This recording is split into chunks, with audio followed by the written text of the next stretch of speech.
Alright, so this is a video here. I'm showing off an Xbox that I did for a guy who contacted me on YouTube.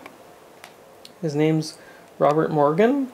So yeah, I made this Xbox. He asked me about 6 months ago now, but I worked on it off and on. There was a lot involved in it, so it took me quite a while.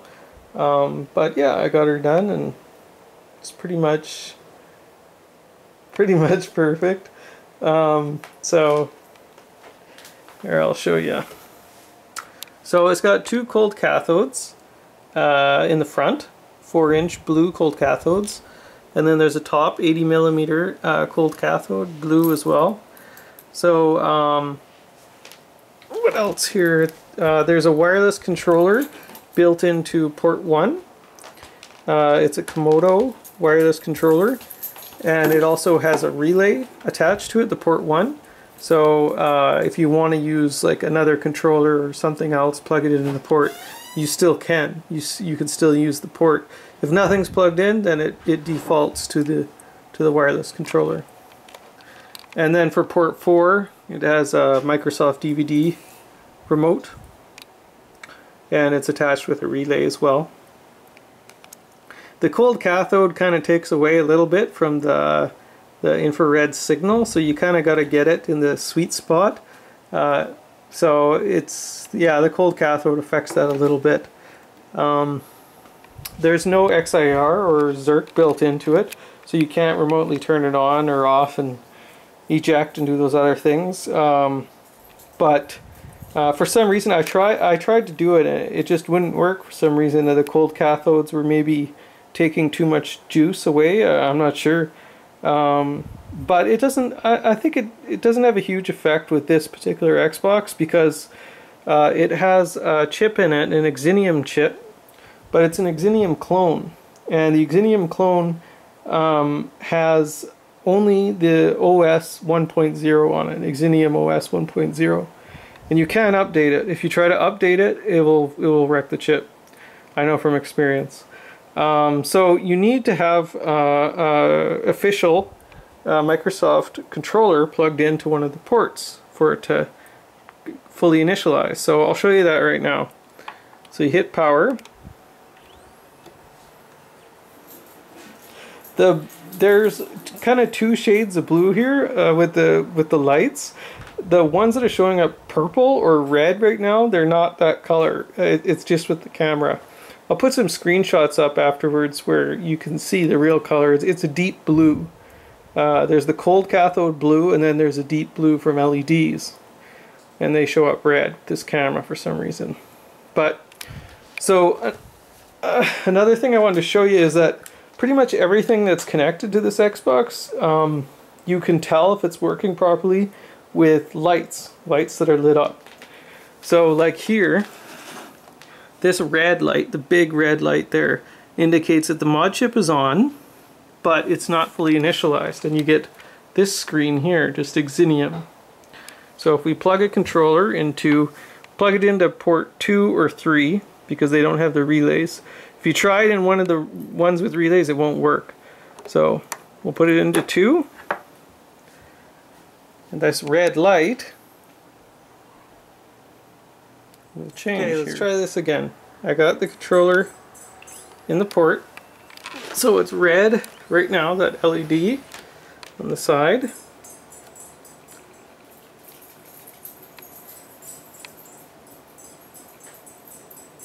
There it goes. So it turned off red. Now it's actually a little blue.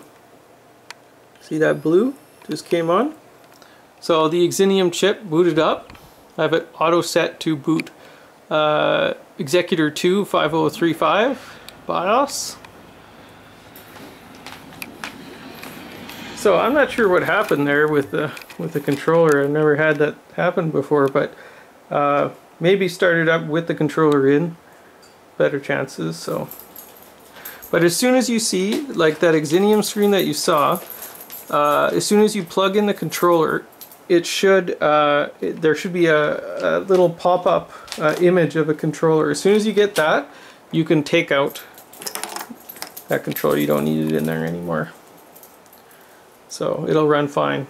without it then. So let's go over some of the stuff. Here's the LCD screen. Now you get a little bit of that red tinge in here too, like more than what you'd see with the naked eye, so just be aware of that. So it's a regular 20 by 4 character screen, and it works really well. I have the clear plastic still on it, so it looks a little not as good as what it would too, but the bottom 3 lines here, they work really well, they display properly, but the top line, sometimes it displays completely correctly, but a lot of the time it is displaying a little wrong. Like right now it should be saying XBMC running. It says X running. Now I think this is because there's an interface board between the mod chip and the LCD screen. It's called a SPI 2-par, made by Green Giant, and like he sent me a bunch of them, and some of them that I got were set in a certain, they can come in 2 modes. One is the HD 4870 mode, the other is like a EA dip something else. It's a different kind of LCD. And when I first started this LCD, I saw that it was in the different mode because the text was off. So he gave me this tool to switch it, which I did do, but still it's not completely displaying correctly. I think it kind of displays like this in the other mode, at least the first line. The other 3 lines display perfectly. But yeah, so I contacted him. Hopefully I can get that resolved for this customer before he gets it. So just go over some of the other things here. So there's an 80mm LED fan in the back, which is not purple, it's dark blue. Okay, so it doesn't put out as much air as the stock fan, so it's always set for running at 100%. It just doesn't push out as much air, but it keeps the Xbox nice and cool at 100. So, and it's not like it's overly noisy either. It's a lot quieter of a fan, so it's not a big deal. Another one of those lights that I was telling you about that you can tell if things are working correctly or not is there's a right behind the hard drive there. You see that red LED there? That is it's a SATA hard drive in there, so that's an adapter for IDE or SATA to IDE. It's a 2 terabyte hard drive in there. And something else that you might have noticed already, it's got a little thing sticking out here. This is an antenna for a wireless bridge built in, and it folds right down. You can fold right in there. It goes in better without the video connector in. It tucks right in, so for easy transport and stuff. It's not super fast, the wireless bridge, but like you can, like FTP transfers, it works great for that, and like little lower resolution YouTube videos, like some video streaming, probably streaming from your computer. I haven't really tried too much. Yeah, it works really well. So, and you can actually tell too with that one. It's a little harder to see, but there's LEDs hooked up on the inside that you can tell whether or not it's working correctly.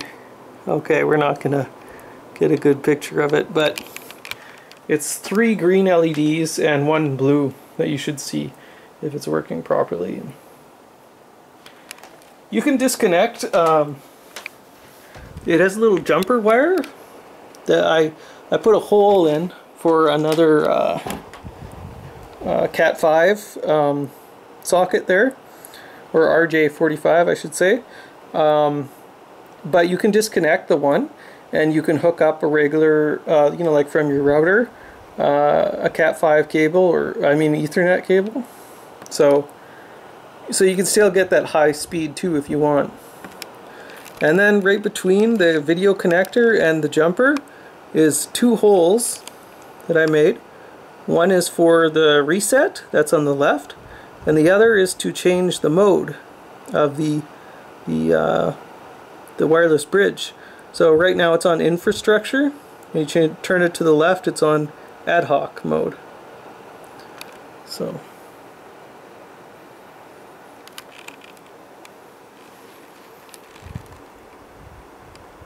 you can see the wireless bridge a little bit in there, but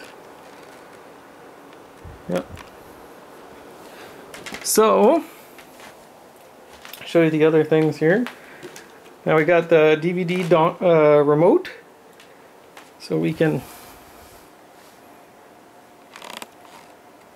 I'm not sure if I'm gonna get a clear shot of this.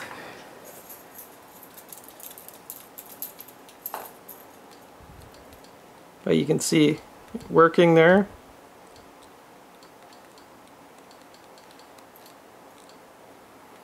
And here, if we go to system info,